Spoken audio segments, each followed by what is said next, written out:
And good morning again, everyone. Waking up with Peter Boyle, 710 KNUS, Denver's talk station. Good to have you here. It's a Friday morning, the 26th of December, 2025. And it was almost 30 years ago, 29 years ago, Patsy Ramsey on this day claims she finds the ransom note, and it all begins. I'm also back here tomorrow morning following John Caldera at 9 o'clock. In the meantime, when I think about the story and the man that I look to for has done the work, and I think I know a lot about this story, but I believe that this man infinitely knows more. Please say good morning, and he's kind enough to join us on the show. Ellen Pendergast, who worked at Westward and has done such great work on a number of different stories, kind enough to be with us on this almost 30 years ago. Alan, good morning, man. Merry Christmas, well, Happy New Year. holidays, Yeah, Peter. you too, brother. Thank you. Sure. Hard to believe. Good to be here. 29 years ago. It's kind of spooky to think back and see, so much that was a piece of its time, and yet so many things about that seem to be, I don't know, more ominous now when you look back and see where we arrived at and the role this kind of thing played in that. Why do you say more now? Well, because I really think this is the beginning of the end. I mean, in terms of traditional media and the way the kind of trust we had in certain institutions. Wow. The media had a real strong role in this, as you've been talking about, but so did what was going on with law enforcement, Yes. and the way that we don't trust what we get out of the government these days. I think a lot of it has to do with things like this. It really, I think, changed people's perceptions about some of this. If they followed this case at all, they saw that, and it took years to find these things out, right? I mean, we found out that not one but two successive district attorneys in Boulder lied to us about Indeed. what the evidence was, and, went out of their way not to solve this case. Yes. And then we also found out that, the press sort of picked sides in this thing. Yes. And we're trading, access. They were getting access in return for spinning the story a certain way. And I would wager if you go out to most of America today and you ask them about this case, if they've heard about it, they're under the impression that, A, the Ramseys were cleared by DNA. Yes. And, B, that the press has unfairly picked on them all these years. Yes. And C, there's this mysterious intruder out there who's running around that will be caught sooner or later because of DNA or new evidence or something like that. Wow. Yeah. That's captured it. I was in Sturgis, and a good friend of mine, his wife, came over and started talking about that innocent man, John Ramsey. And I said, we need to sit down. We need to have a conversation. And you're right. When we found out, and this was Charlie Brennan, a grand juror came out, as we have been told to say, or becomes runaway, and goes to Charlie and said, we wanted to indict John and Patsy Ramsey, both of them, for the murder of that little girl, and Alex Hunter wouldn't do it. And you're right, two DAs lying.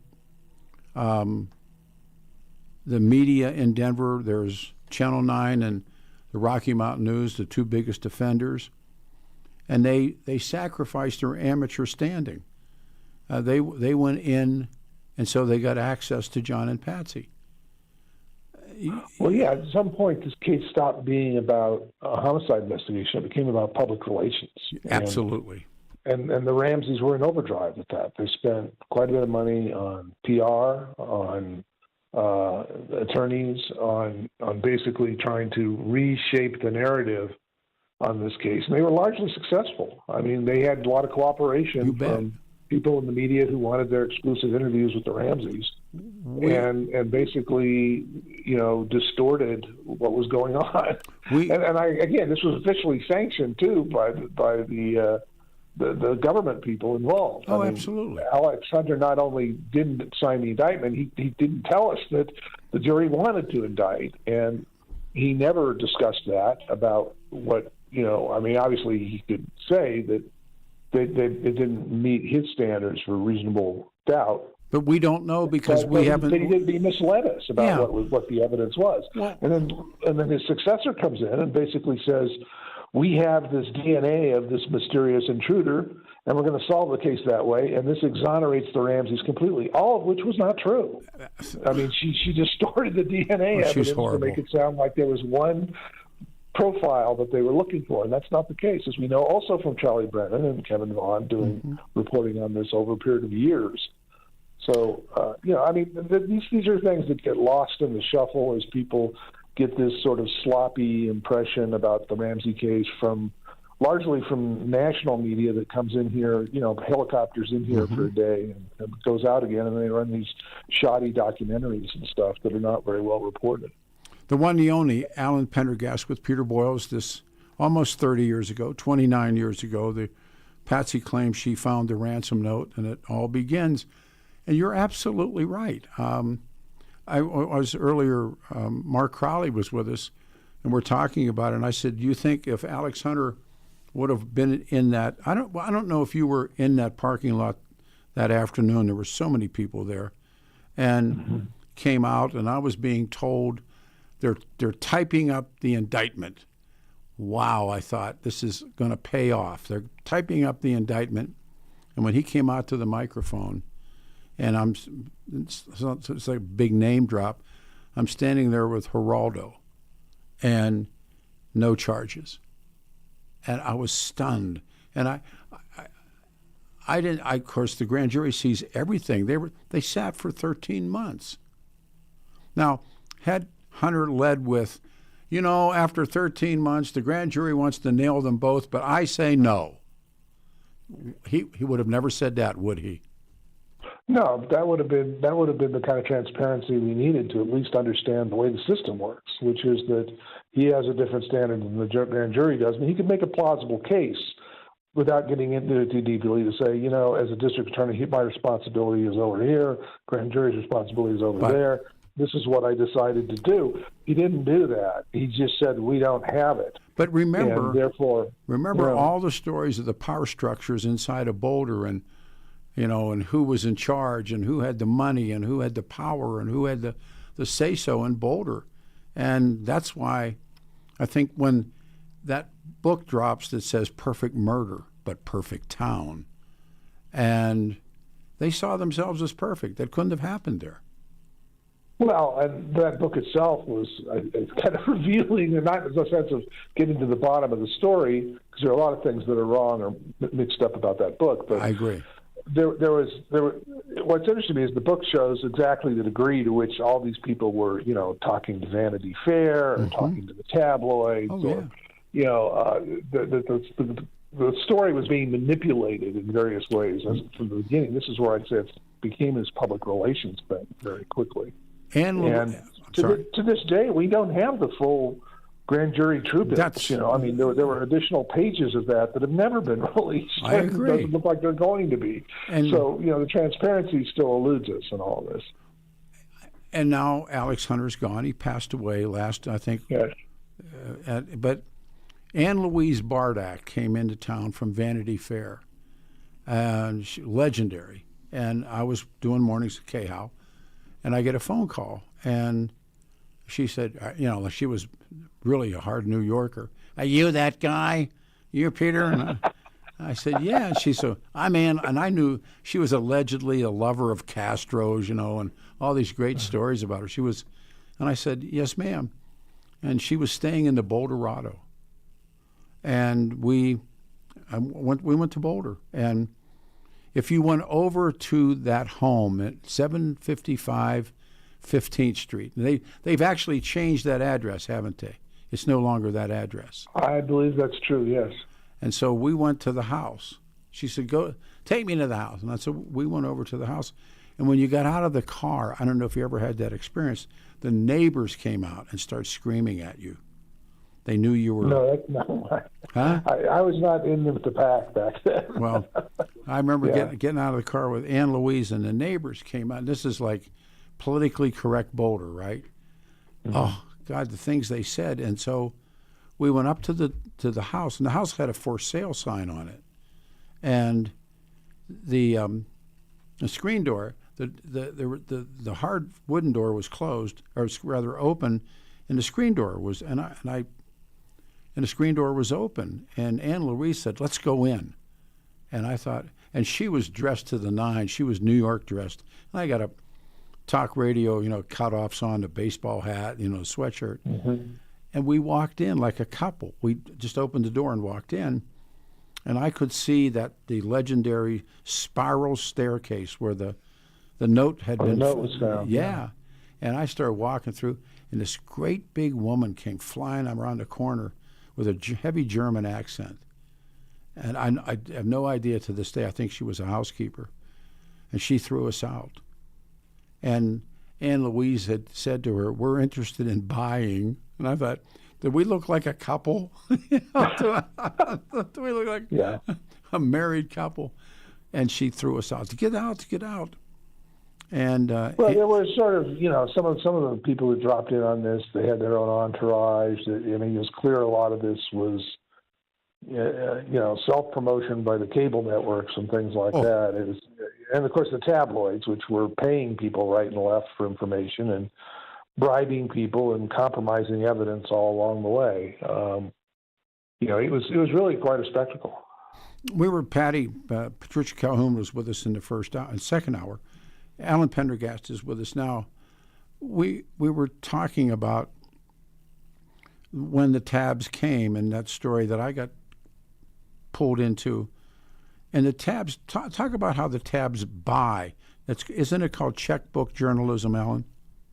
Yeah, well, and this is like the absolute heyday. We don't understand in this age of social media how powerful and how successful these tabs were in the 90s. They were really riding high back then. This was not long after the O.J. case. Yes. And some of the same people that had been doing stuff with that followed this case. Yes. But true crime was huge in the ratings, and these guys had very substantial resources in order to fly people in, to do all this investigative stuff. And in many ways, it was pretty solid, gumshoe reporting, but it was also sensationalized to the max. And the end result was that several key figures in this story, if they sold their stories to the tabloids, and that also made them damaged goods as far as trying to put them in front of a grand jury. So that made the idea that this was ever going to be officially solved even more remote, because so much of this information had come out in the tabloids in a kind of distorted way. The housekeeper, what was her name? You remember her? And I can tell you a story about that because Carol McKinley and I were going to see her. She lived, and remember the Ramseys were starting to blanketly accuse their friends and others of being the real murderers, including they accused Fleet and Priscilla White. For doing it. But God, I can't give me her name. We were driving out there in the newsmobile, and she and that, remember her. I was never sure if it was her husband or just the guy she lived with, or he lived with her, and he had been in the penitentiary for some other beef. And there was a new pickup truck sitting in front of the house, the driveway of the double wide. And I said to McKinley, she sold her story just because, they didn't have money for a truck like that. It was big. It's like one of those Chevys, all tricked out, and the tabs bought that for her. And she gave this is one of the big ethical dilemmas at the time. It was an ethical dilemma to mainstream journalists, but they, of course, felt indignant that these tabs had come in and were doing this. Of course, in a different way, they were sort of selling their services. Oh, yeah. When it came time to say, okay, who gets an interview with the Ramseys? Well, it's going to be the people who have done the friendliest coverage. Yes. And who they knew they could rely on to write sympathetically about their narrative about this story. So, recalling when the lady man, John Mark Carr, who was groomed by Michael Tracy, who was a laydown for the Ramseys, and they handed out the advances to the Rocky Mountain News and to Channel 9, to Paula Woodward, so they could get a jump on everybody else that the true killer had confessed, the lady man, John Mark Carr. Right. And that whole episode was very revealing of where the story had gone from the early days. I mean, when it first came out, the thing that, of course, made this national news was the whole beauty pageant thing. Yes. Which the child beauty pageant, which, made great visuals and really launched the story into this bizarre realm that seemed like it was made for the tabloids. And of course, it also led to this whole mythology about, who could have done this? Well, it had to be some crazy child predator hooked up with these beauty pageants. And so you have this sort of boogeyman that comes out of that whole creation of that story. And that's holds sway for a little while, but then gradually it starts to become a story about, well, who could have really done this? And, obviously the people in the house at the time this occurred, should be suspects, any FBI profiler would tell you that makes sense. But as this case went on, it became more and more about it has to be somebody else out there, and the media that lined up on that side were finding they could get access to the Ramseys and their PR machine. And that really became more of the story. It was sort of a backlash to the idea that, Patsy did it or something like that, to becoming, it's got to be this mysterious person from this shady world of beauty pageants who snuck into the house. Yeah. And she had been on the Christmas float, and they had, as they do, tricked her out, and they put her on the float. And John Ramsey said, the killer, the predator, the pedophile, was watching her, and he said, I wish we'd have never put her on the float for the Christmas float in Boulder. Well, having said that, John, you supported every show that she appeared in. And I thought, and he became the sympathetic, the real killer saw her perform on the float. Well, but John Ramsey and Patsy Ramsey, I mean, she had won numbers of these shows that I think I'll use the term, they had sexualized that little girl. And well, of course, they hotly denied that, and they said, these are just innocent little pageants and all this stuff. But then when Carr is found, he's the perfect person to fit that role, right? The boogeyman out of nowhere. Even though, in fact, even the barest investigation would show he had not been in Boulder. That his story was full of holes. And if you listen to these recordings, as I did, this incredibly detailed, monotonous conversations that Tracy had with this guy over years, he realized that Tracy was feeding him the information. The guy didn't know certain basic things about the crime scene, and that Tracy told them to it. Well, Tracy groomed. Michael Tracy should have lost his job at CU right when that happened. I mean, it just shows you no ethics, no standards, and he groomed John Mark Carr. And then they sprung John Mark Carr on everybody. And how Tracy survives is beyond the pale. Our guest is Alan Pendergast. We're talking about 29 years ago, almost 30 years ago, Patsy Ramsey claimed she found the ransom note. Alan, I got about 30 seconds. I'm going to put you on hold, and I need to take a quick turnaround. If you would put him up on hold, if you would, please. We'll talk on the other side about the performance of all of these people, and it was unbelievable. And the media was perhaps the worst, what we watched in Denver, and took a beating. So then we'll come back on the other side. It's going to be 65 for the high today. Tomorrow, 61. It starts to drop, but then the big change comes Sunday. Action day, as they call it. 1 to 3 inches of snow, 29 degrees will be all we get, and then comes back on Monday with 32 degrees. All right, Adam, let's do it.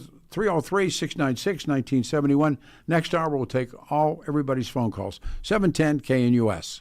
Another unseasonably warm day for Denver in the Front Range before we see finally a little bit of winter head our way as we get into late tomorrow and Sunday. Temperatures will be climbing into the low to mid 60s today. Lows tonight, upper 30s. Increasingly cloudy, a little cooler, upper 50s Saturday. Saturday night and the Sunday morning turning sharply colder. We're going to see a chance of light snow developing with lows teens and 20s, highs only upper 20s to near 30 Sunday with a chance of light snow early in the day. Accumulations will be light, but some accumulations possible. Meteorologist Don Day in the 710 KNUS Weather Center.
Waking up with Peter Boyles and Alan Pendergast. Good morning, everyone. 65 the high today. It's a Friday.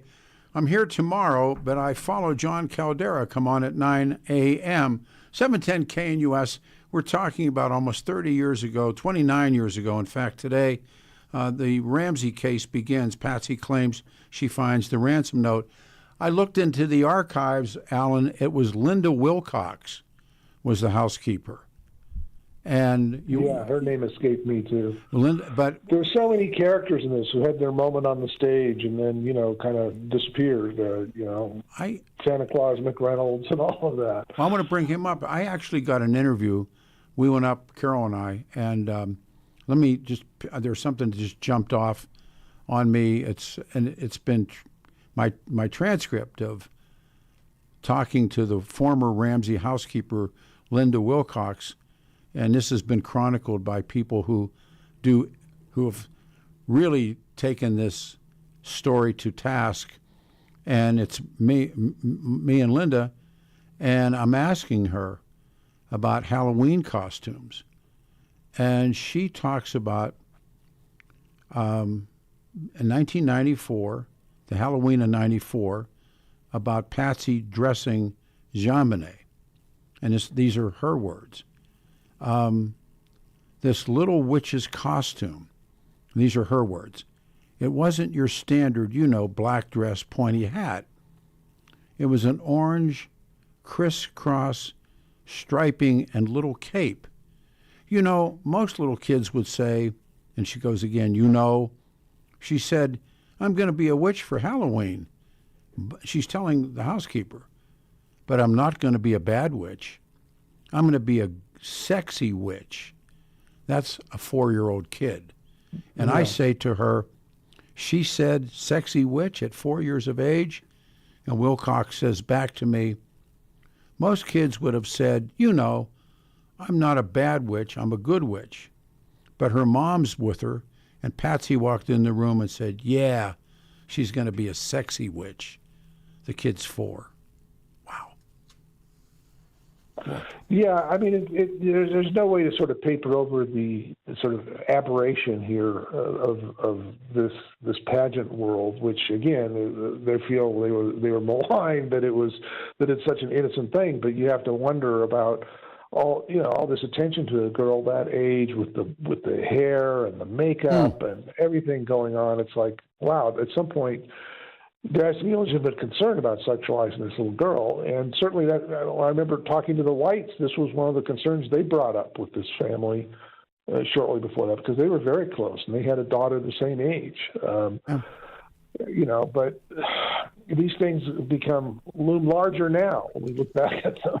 And the whole, I guess, I don't know, this whole process of how this case got lost very early on because of the mistakes made by the police, because of these powerful institutions and big money that got involved in this case, and I don't know that it'll ever be retrieved or officially solved.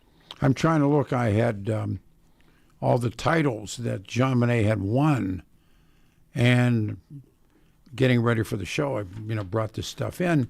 She really, they first of all, they spent a lot of money on this little girl. And do you think that her brother was in any way jealous of her? That's been one of the contentions. Yeah, I don't know. I mean, she may have gotten a lot more attention. I don't really know, but it seems to be unquestioned that Patsy had been in the pageant business herself, and she seemed to be doing something vicariously through this girl that maybe she wished she had when she was that age.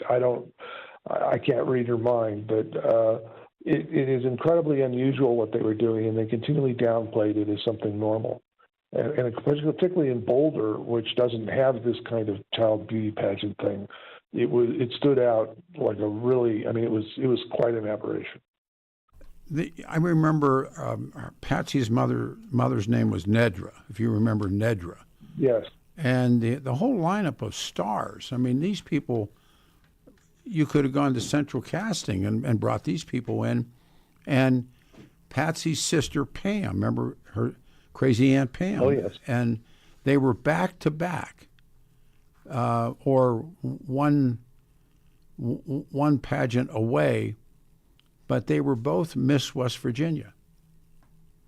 And then of course, the tabloids ate this stuff up. Too. I mean, this was part of the whole drama early on, and this case, I think, that got away from the officials investigating it very quickly because of that. All these people on the margins, all the tabloids coming in, all this information that was leaking out of the investigation one way or another, either pro-Ramsey or anti-Ramsey. Yeah. And there's no chance of going back and retrieving all that or cleaning up the contaminated crime scene or any of that. But I think it's interesting that just, the narrative that's survived over the years and that most people have of this case still revolves around the idea that it must have been somebody from the outside world who was, coming into this house to do this incredibly violent thing to this girl. But again, coming back to how this was handled, and I remember I was never invited back to the Larry King show, and crazy Aunt Pam came on and said that she called her Johnny B. I remember the night so well. And she said, I speak to her every night. She comes to me in my dreams and we talk. And I said, well, for God's sake, the next time she shows up, ask her who killed her. Yeah. And that was it for me. Well, there were the forces that were aligned around us. We may never know exactly who was pulling all the strings behind the scenes, but it was clear to me that this grand jury had been delayed many times. Nobody wanted to take it to a grand jury for a long time. When they did, they covered up the results. Yes. And some of this had to do, I think, again, Access Graphics was Ramsey's company was doing the process of completing a sale of the company. Yes. And I think that was one of the things that was influencing officials about this because they just wanted to keep this off the news as much as they could.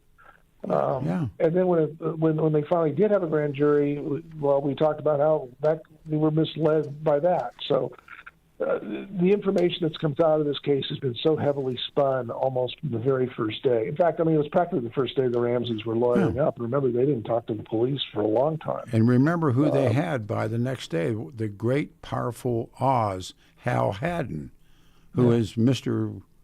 Powerful Democrat lawyer, and they had Hal Haddon as their lawyer, who also very much did not like me, and then they all showed up at that crime con.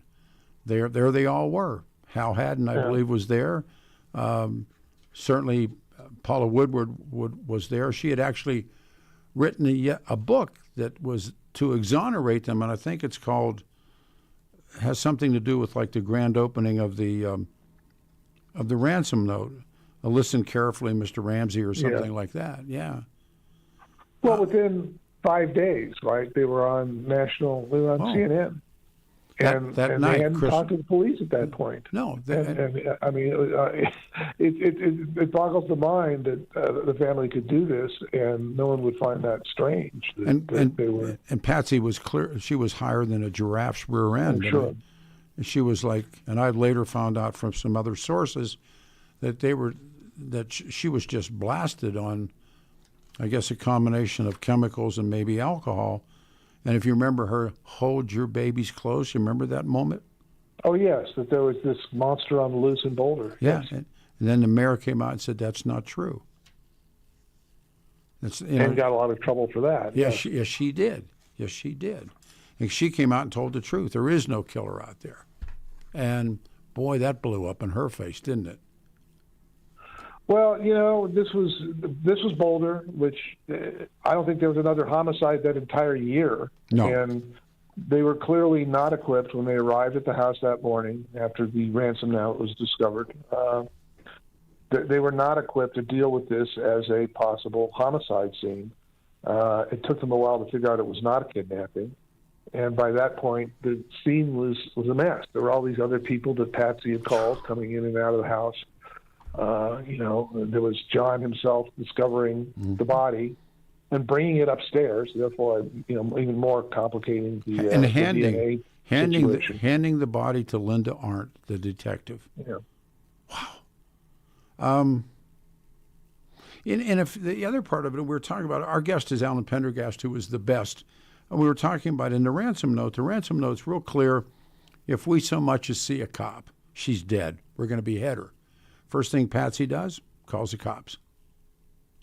And the first thing the cops do is park right out front. Pull in the driveway. That's right. If you wanted to advertise to a kidnapper that there was something going on, they couldn't have done it better. But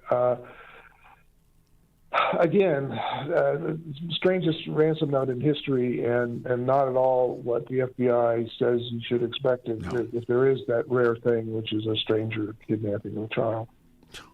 So, this little girl wearing high heels at 5, a sexy witch costume. They made her look like a Vegas showgirl, and I've always believed in some really sad way she was a show dog, that she was Patsy's inner self. She was who Patsy wanted to be. You pointed that out often. And she enrolled her, and I'm still looking for the different titles that she won. I brought so much of my old junk into work this morning, but she had won multiple titles, and she was on that float, and Patsy took her to school, and she performed for the other kids, and quote unquote. Wow. I mean, what was that? And Alan, what was that all about? Well, again, we can only speculate, but I think it's pretty clear that Patsy did find something, and having her do this, they put enormous time and resources into this. And of course, she says, "Well, she loves it," But it's like, really, how do we know this? In terms of all the other choices that might be out there for what a 4 or 5 year old girl may be doing. And these pageants, again, they're sort of a Southern thing. They're not really part of a culture in Bolton. Well, and that here was we another go. way the Ramseys were sort of outsiders around there. Here it is. But Patsy, she was America's Royal Miss. She was Little Miss Charleroi. She was Little Miss Colorado. She was Colorado State All-Star Kids Cover Girl. And she was National Tiny Miss Beauty. So,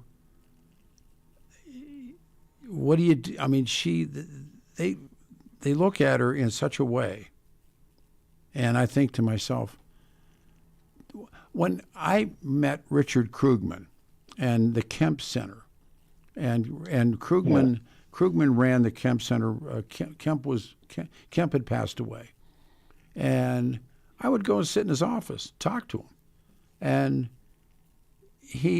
the Kemp Center, of course, was for child abuse. Was it not the first of its kind in the country, or?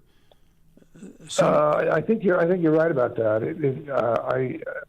I've talked to Krugman over the years. I'm back in the days of the Janky case, but oh man, there's one. Yeah, it was a internationally known center for what it was doing. Yeah, so the time when people really weren't talking about child abuse. So yeah, it was a pioneering. And Kemp did, and yeah. Carol McKinley and I met, and I think the woman's name was Susan Smith, that put her kids in the car and pushed them into the lake. Oh yes. And McKinley and I went to this gathering, and we met the sheriff that broke her down. And Krugman I really, really thought he was a good man. And he said, when people don't think that parents don't kill their children or do physical abuse to their children or sexual abuse to their children, and he said, you see these cases all the time. He was the one that talked about bedwetting. He told me about wetting the bed. And apparently, John Bonet also defecated in the bed at night. And that's what Patsy was looking for to try and stop her when she came in the room with the flashlight. That's my personal belief. Mm-hmm. And the little girl ran, and one of the neighbors heard the scream at night. Another neighbor saw the light on in the house. But what did the media do? Santa Claus McReynolds. Talk about Santa Claus McReynolds. Well, the whole thing early on became pretty much in the media. It was split between the intruder theory and somebody in the house did it. Of course, that broke into different sub-theories. But you had to sort of McReynolds is just a guy who was a CU journalism professor who enjoyed playing Santa Claus. He looked like Santa Claus. He was a great Santa, and he had met John Bonet, and he had, I think, had her on his lap at a Christmas celebration a few days before or something like that. But he was unfairly tarred with this thing, and of course there was absolutely never any evidence linking him to any of this. The whole intruder thing gained power, I think, as Alex Hunter brought in Lou Smith, right? Yeah. The idea that the split within the police team and police investigation between what the Boulder police thought and what the DA's office thought, and it brought in this Colorado Springs legendary investigator, Lou Smith, who became very close to the Ramseys, who was very religious. Yes. And became convinced they couldn't possibly have done this, and began to try actively to construct a theory around the idea that there was evidence of a break-in. And we know now from Jim Kohler's book, Kohler, also an investigator on the case later, working for Mary Lacey, who he found impossible, basically refuted almost every one of Lou's points. The things that Lou was building this intruder out of were bits of unexplained evidence, that's a lot of which was later explained. And Lou had this whole theory about a stun gun. Yeah. You remember that? Of course. Marks on the neck. And Kohler, one by one, knocked these things down, if you read his book, which I think the Ramseys even tried to get stop publication. Well, they try to spike it. And remember, when they wrote their book, the only publishing house that would touch them was a religious publishing house, and they made their claims about how God was protecting them. I read the book, and it was awful. But two, and I went back to my notes.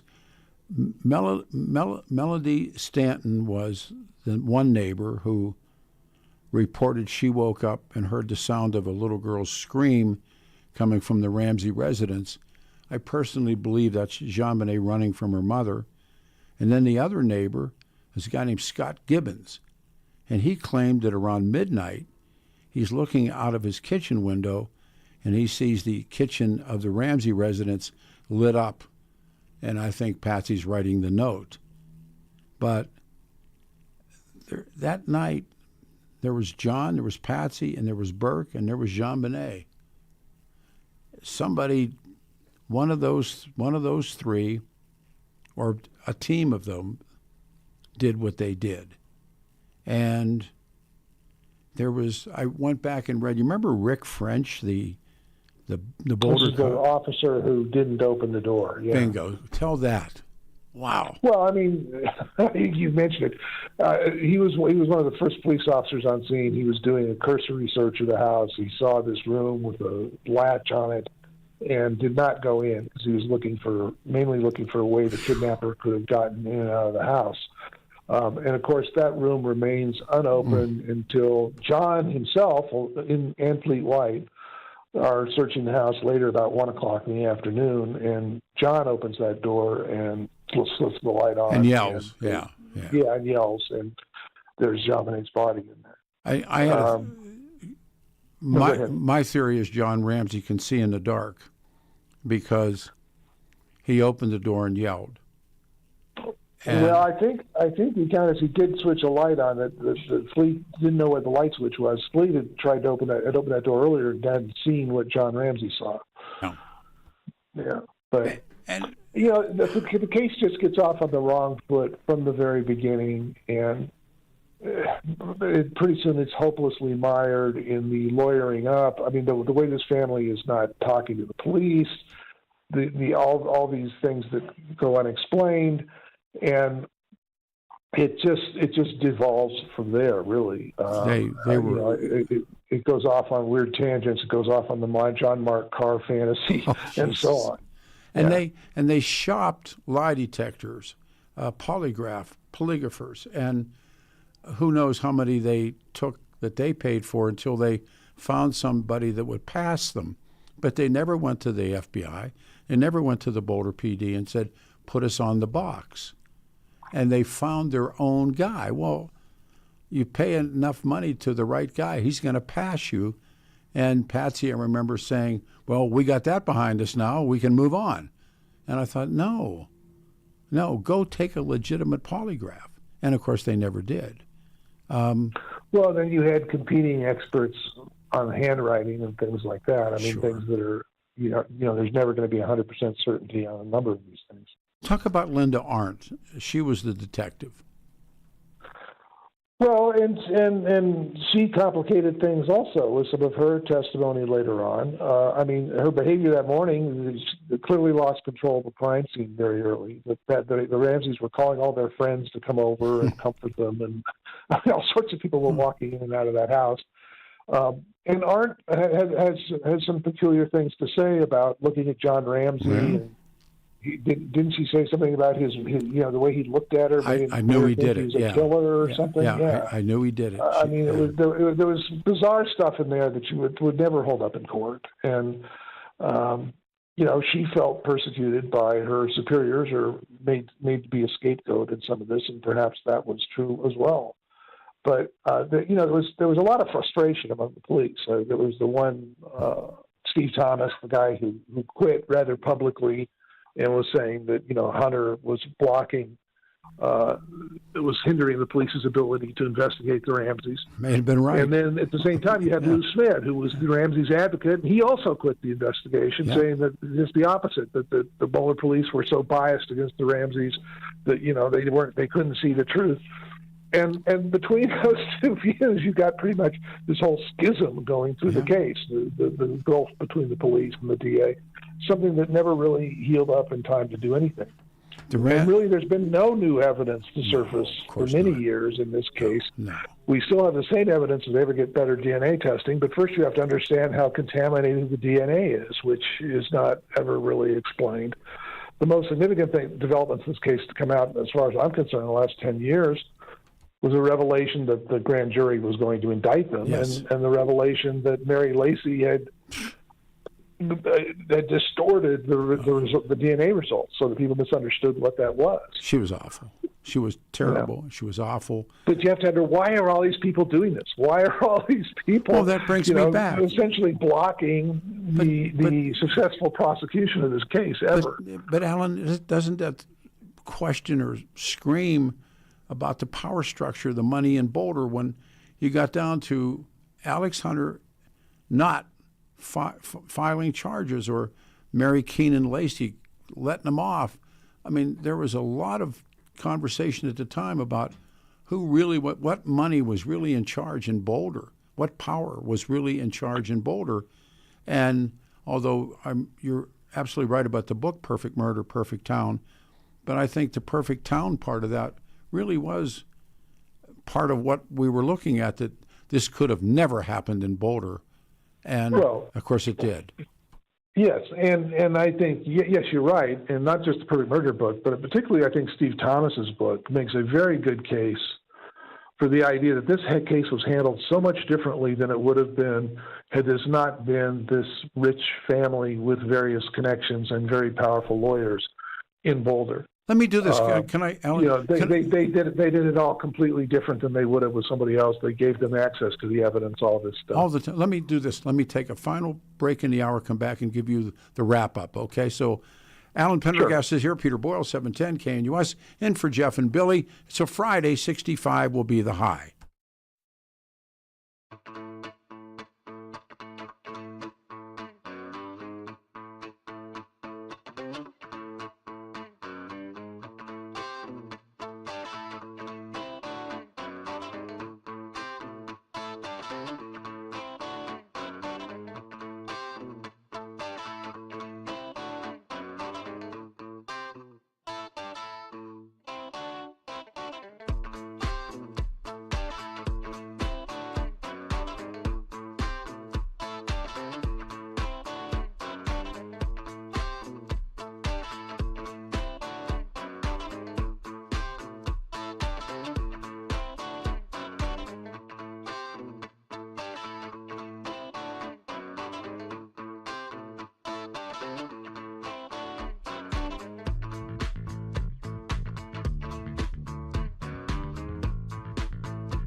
710 KNUS, good morning, everyone, on a Friday, December the 26th. Let's go right back to Alan and give him the opportunity. We're talking about the killing of JonBenet Ramsey, to give Alan Pendergast a couple of minutes to wrap it up. It is yours, sir. Well, I just think, I think as we started out talking about how this case is, a dividing line of sorts. You go back and you look at what the media was before this case, and the kind of things, the kind of credibility, I guess, that we invested in law enforcement and media, and all these things turned out badly in this case. I think it shows the way these institutions could bend to the will of people with money, the resources that the family had to protect itself in the aftermath of this thing. And to this day, I think we're laboring under a lot of misimpressions about what happened. And we may never know what really happened because so much of the evidence has been tainted, because so many people who had something important to say about this either clammed up or decided to make money off of this with tabloids or something like that. So I don't know. It's really just a dismal chapter in Colorado history to me. I wish that there would be justice in this case someday, but I don't see how we're going to get there from here. Do you, Peter? No. I've been gearing up to do this, and I've wanted to do it, and I'm so glad you're working and Patricia came on the show. But you're absolutely right. I read the ransom note on air this morning. I did it twice. How absurd it is. And Mark Crowley, for instance, has never read the guts of the note. But the text of the ransom note is bizarre. And here it's in their house. And it just goes from there, one thing after another. Patsy, of course, passes away. John's alive, remarried, lives in part-time in Michigan, but lives in Utah, and is plays the victim, appears anywhere that anybody will allow him to be a victim. But mind you, he never goes anywhere where he would speak to you or to me or to someone else. Well, and that's become the gist of the case, is you have to sort of pick sides and be very selective about what you say about it, or you're not going to get the access you need to do those stories. 10 seconds. Thank you, sir. Happy New Year. We'll talk ASAP. Coming right back in Open Lines. Stay here.